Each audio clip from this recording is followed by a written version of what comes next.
बड़ा चंगा शेर पूरे शेर साहब ना कि ज़र्फ़े दिल भी देखता घुसत अपने जोरे दिल अंदर जाके बस जाने ज़र्फ़ की बड़ा करना पड़ा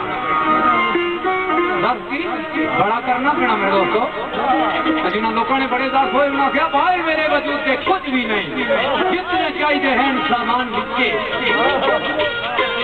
बिके शेर शऊर शोरा पर दे बिके कलमदान बिके मेरे दोस्तों अगर राजे इब्राहिम साहब सरकार का शेर है चौथा देंदा तो यहाँ सिर फिरदा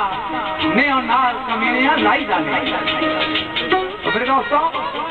मियां साहब सरकार ने फरमाया ना कि बेकदरां दी यारी में जिवें दुकान द्वारा भावे कपड़े छंड छंड पईए चिड़वा पेण वाला फरमाने वाले दर्द मंदां दी यारी में जिवें दुकान अतारा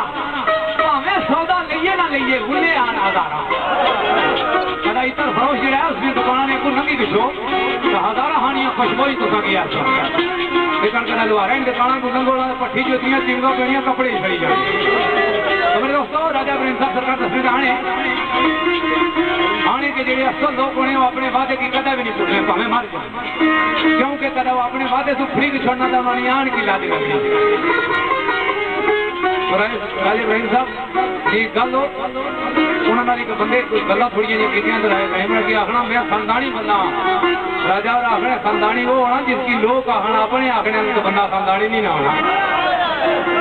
मेरे दोस्तों आने असल अपने वादे नु भुलदे नहीं तो चार गल्लां में शायद कर रहेगी उस्ताद फतेह मोहम्मद कोठियाली ते प्रोफेसर मौसीकी चौधरी मोहम्मद अकरम गुजर साहब सरकार ने याद मेरे दोस्तों सरकार फरमाने आने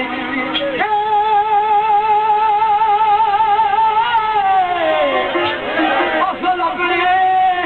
वादे नु भुलदे नहीं ओ जेड़ा भोल दुकान तू भोल छोड़े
गौर